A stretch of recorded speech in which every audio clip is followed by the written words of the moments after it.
Yun, ito na nga mga kababayan, yung sinabi nitong si Mike Abe na itong si dating Pangulong Duterte ay nagmamadali at biglang umalis ng ating bansa. Dahil nga ito daw ay magtatago na. Tatakas daw ito mga kababayan dahil meron nang inilabas na warrant of arrest mula sa ICC. Yung mga sinasabi nitong si Mike Abe mga kababayan ay 110% na kasinungalingan. Fake news yan mga kababayan. Ha? At yung mga sinasabi ni Mike Abe na yan, ito yung epekto. Yung mga OFW sa Hong Kong mga kababayan, nung nakaharap si dating Pangulong Duterte ay nagsiiyakan. Talagang nagpapakita. Nagrabe pa yung pagmamahal ng ating mga kababayan sa dati nating Pangulo. Naggumawa ng napakaraming kabutihan sa ating bansa. Isa na yung pagsugpo sa pinagbabawal na gamot. Yung mga sinasabi ni Mike Abe na baka kung saan saang bansa na lilipat itong si dating Pangulong Duterte para makapagtago ay talagang fake news yan mga kababayan, kasinungalingan. Talagang grabe yung galit nitong si Mike Abe kay dating Pangulong Duterte. Bakit kaya mga kababayan? Ulitin ko lang baka naman isa rin itong si Mike Abe sa mga naaapektuhan. Noong itong si dating Pangulong Duterte ay nanunungkulan sa ating bansa at talagang sinusugpo niya ang pinagbabawal na gamot. Mike Abe, tanong lang ulit ha. Wala ka bang kinalaman sa mga ganon? Nagtatanong lang naman. Yun na nga mga kababayan, balik tayo dito sa pagpunta. Ito talaga ang totoong pakay ni dating Pangulong Duterte. Bakit umalis ito ng bansa? At hindi naman nagmamadali. Talagang nakaplano yan mga kababayan.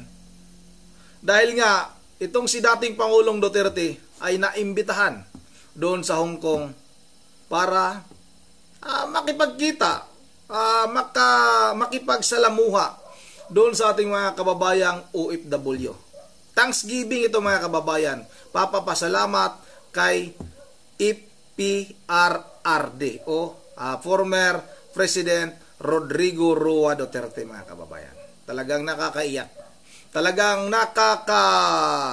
tawag nito mga kababayan, nakaka-proud na ganun pa rin yung pagtanggap ng ating mga kababayan kay dating Pangulong Duterte. Kahit na hindi na po siya yung naging presidente ng ating bansa, kasi nga ayon kay Mike Abe, ano bang pupuntahan? Sino ba ang pupuntahan ni dating Pangulong Duterte sa Hong Kong? Hindi naman siya na presidente. Yung mga ganong bagay ay ginagawa lang ng mga presidente. Ganon yung kanyang birada. Pero ito mga kababayan, nasa video na ito, talagang yung ating mga kababayan, pag malambot yung inyong mga puso, talagang mapapaiyak kayo. Ito na, huwag natin itong patagalin. Sabay-sabay na natin itong panoorin. Alam niyo, I do not know if you still believe in me.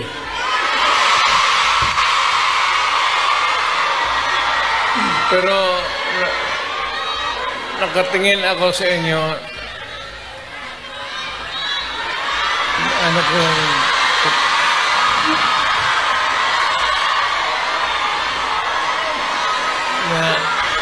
dapat magkita-kita tayo doon sa ating bayan.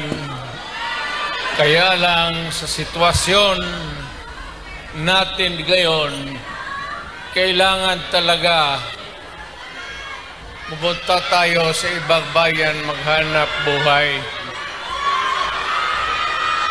Pero sa akin, the fact that malayo kayo sa pamilya ninyo,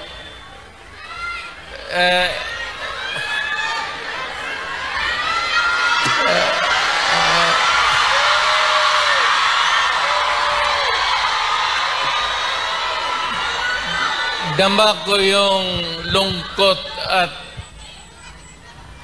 alam ko yan. Kasi ganon rin ako noon. Almost 3 years sa labas ako nagtatrabaho. Well, nagtitraining para pag sa koneksyon ko sa pagka-abogado. Daming muyak. Kaya OFW, yan ang pinakamasarap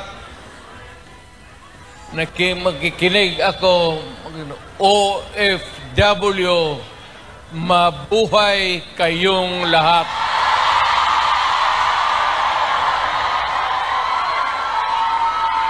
At ang mundo dapat magpasalamat na merong mga Pilipino na magpunta dito sa kanila, sa ibang bayan, para magtrabaho para sa kanila at para sa atin, makaipon ng pera para sa pamilya natin. Kasi, well, you know,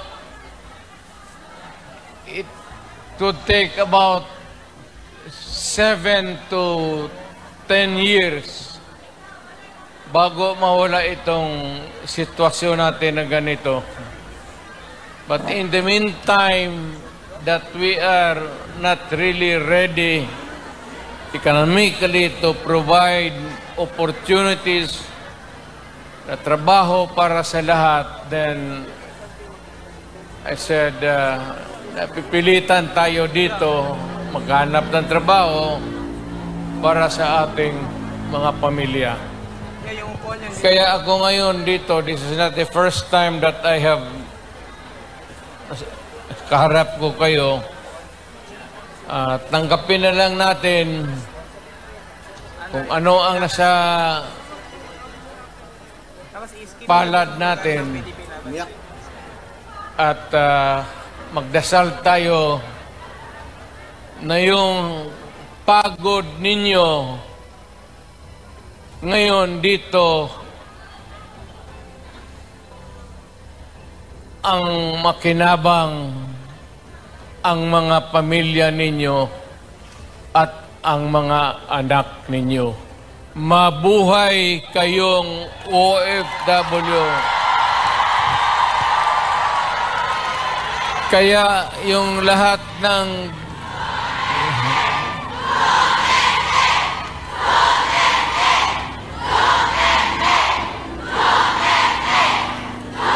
kaya kayong lahat ng mga dalaga pa,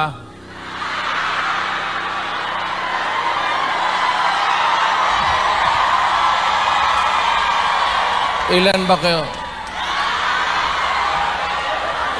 Matagal pa naman ako dito, 1 buwan pa. Pakasalan ko kayong lahat para lumigaya kayo at magkaroon ako ng maraming pera.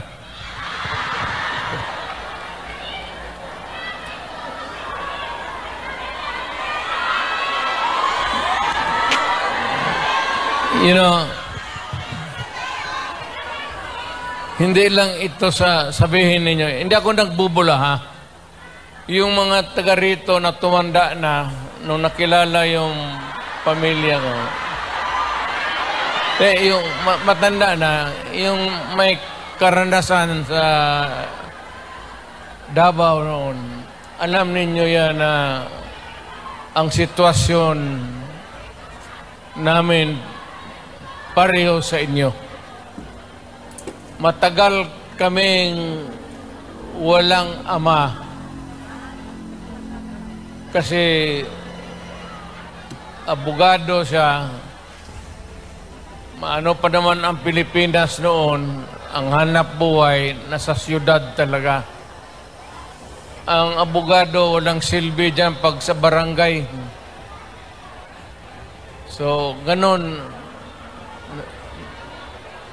na-experience namin ako, na ang tatay ko, iniwan kami sa lolo pati lola ko at ang tatay ko nagtrabaho sa labas. Ganon, sa labas ng probinsya. So, damang-dama ko talaga yung buhay ninyo. Huwag na yung kalungkutan. Huwag na yung, kasi that's reality.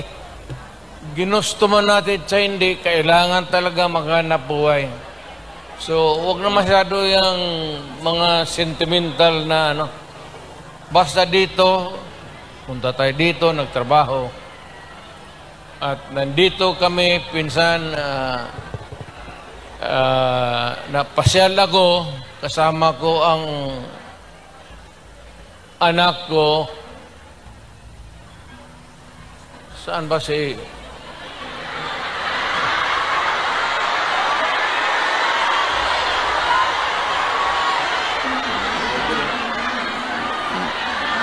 May anak ba ako dito sa labas sa inyo?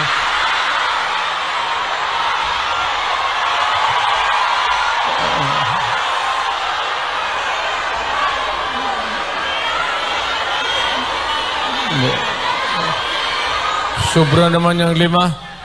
Pagkaalam ko 2.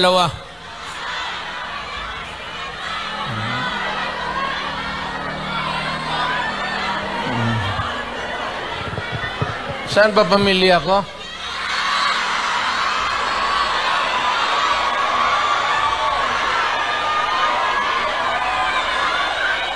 Wala pa, sir. Wala pa. Wala pa si Inday na nakausap, okay na. Ang importante dyan si Inday kasi Inday yung politiko eh. So, mabutit naman. So, anong pag-usapan natin? May pera kayo ibigay? Basket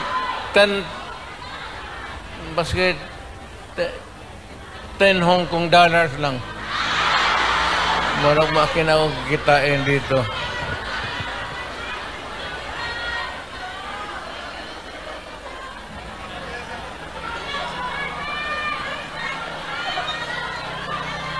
Sunod punta ko dito, magministro na ako.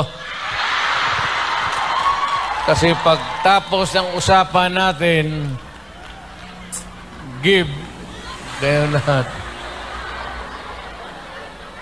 Well, ang problema natin sa Pilipinas ngayon, hindi na kasing bigat noon. You know, you'll have to be patient with government. It is not at all times maganda. Minsan, ang gobyerno may kapalpakan. Ang akin lang, well, of course, kasi from the outside na ako, na makikita ako na yung ganito, yung seldom na tinitignan ng tao, ng Kongreso, na masilip lang man kayo kung ano ang kailangan, not only dito sa Hong Kong, but all over the world, Filipinos who work there because they have to. So, ang akin, nagpapasalamat ako. Ang una-una, yung tulong ninyo sa economy ng bayan. At second, yung social order. Yung problema na yung mga anak natin makapag-aral ng husto. Kaya naman ako nakita ninyo na patong-patong ang kaso ko. Sa totoo lang, baka ang balita ko, may warrant daw ako pag... Hindi, totoo. Yung sa ICC or something. Matagal na akong hinahabol ng mga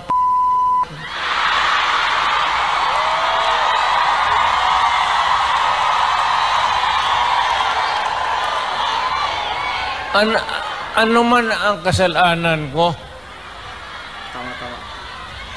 na ginawa ko man ang lahat sa panahon ko para may konting katahimikan at mapayapa ang buhay ng Pilipino. Ang problema nito, ewan ko kung ang tingin ng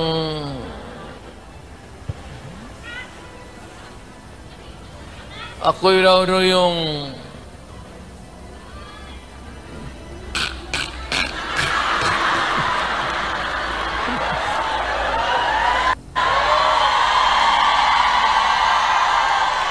o ganito na lang. Ito ganito na lang. O sabi ko, assuming na totoo, totoo talaga yung naririnig ninyo. Bakit ko ginawa yan? Para sa sarili ko? Para sa pamilya ko? Para sa inyo at ang inyong mga anak sa ating bayan. Tama. Kaya ako man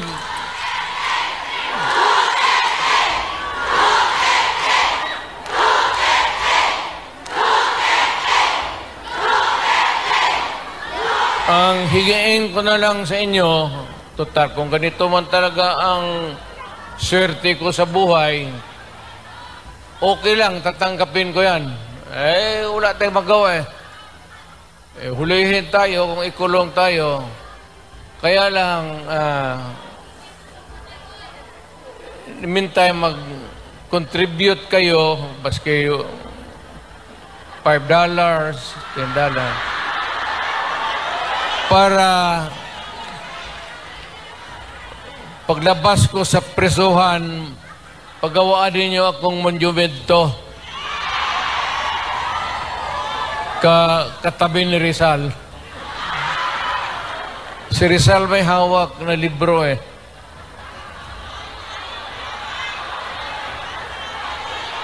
Akin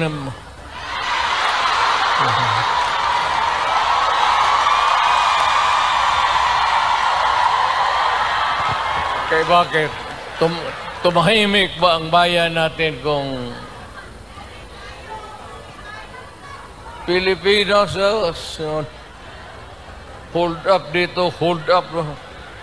Wala nang ginawa ng tayo mga ayaw ng gulo, napipilitan tayo to confront evil because nandyan sa harap natin.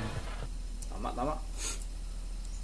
Yan ang mga kababayan, talagang walang kupas yung pagmamahal ng ating mga kababayan kay dating Pangulong Duterte. Nakakaantig ng puso mga kababayan na makita natin yung ating mga kababayan na mga OFW na nagsiiyakan. Talagang ramdam nila yung ginawa ni dating Pangulong Duterte sa ating bansa. At yung mga kumakalat, ulitin lang natin, yung mga kumakalat na fake news, yung mga paninira nila sa mga Duterte at sa mga kalyado ni dating Pangulong Duterte, yan ang dapat nating bantayan. Kailangan nating ibuking yung mga yan. Katulad na lang ni Mike Abe mga kababayan. Sa mga taga-suporta o sumusuporta kay Mike Abe, dapat mag-isip kayo kung ganong klase ba na tao yung inyong susuportahan. Dahil nga malinaw na nagpapakalat itong si Mike Abe ng peaking balita mga kababayan, fake news, dahil nga sa kanyang mga sinabi nung isang araw, may upload tayo niyang kahapon, na itong si dating Pangulong Duterte ay nagmamadali na umalis ng ating bansa para tumakas mga kababayan. Nangako na, nagsalita na itong si dating Pangulong Duterte noon pa na hindi niya tatakasan, hindi niya ikinatatakot yung mga sinasabi na warrant of arrest mula sa ICC mga kababayan. Yun ang andito lang muna at muli mga kababayan, yan yung epekto nung mga sinasabi na tumakas na si EPRRD, no? Tuloy andoon sa Hong Kong, nag-iyakan yung ating mga kababayan nung makita nila itong si dating Pangulong Duterte, mga kababayan. Yun ang dito lang muna once again, this is Ronde TV mo. At bago tayo magtatapos ay mag-shoutout lang tayo. Shoutout tayo kay Ani Kapunpon. Shoutout tayo na kay Saldi Ramirez. Pasingit naman, idol, kung kumusta na si Panyong Supot. Wala pa tayong balita kay Panyong Supot, pero ang tingin natin kay Panyong Supot, talagang namamayat na, mga kababayan, nagkakasakit na. Hanggang na lang siya, hanggang kasinungalingan na lang talaga. Hindi na talaga bababa ng kabundukan niya ng kagubatan dahil nga ito wanted, mga kababayan. Shoutout na rin kay Roy Alungan na huwag mo po ipagtanggol ang amo mo at malapit na hulihin yan. Amo mo, Hindi natin amo si Pangulong Duterte, mga kababayan, Ang totoo niya, kaya pinagtatanggol natin si Pangulong Duterte dahil nakita natin na siya lang yung nakagawa na hindi pa nagagawa ng ibang halos lahat ng presidente. Lalo na sa nakaupong presidente ngayon na si Marcos Bongbong Jr., yung ginawa na paglinis, mga kababayan, sa mga dorogista. Yun talaga ang dyan tayo bumilib kay dating Pangulong Duterte. Shoutout na rin kay Ma'am Joyce ng Japan, Shoutout na rin kay Ramila Magallanes. Shoutout kay Joel Alonso. Shoutout kay Jubit Dison, kay Sammy Trabahada Cooper ng Boracay. Shoutout na rin kay Peter Mo Abilino. Shoutout na rin kay Luis Panday Jr. Luis Panday Jr. Kay Ma'am Virgil Religious ng Pulilan, Bulacan. Kay Ma'am Idisa Borby. Shoutout Noel D. Guzman. Shoutout kay Freddy Guzman. Mayroong Noel D. Guzman, mayroon din tayong Freddy Guzman. Shoutout, mag-anak siguro sila. Shoutout na rin kay Imalak Cabayo. Shoutout kay Alan Bacaron at kay Arnold Tulabing at kay sino pa ito? Julius Jesus lang pala, Jesus, mga kababayan. Yun na nga, dito lang muna. Kaya po natin si Freddy Delphin. At once again, this is Ronde TV mo. Ingat ang lahat. God bless bawat isa sa atin.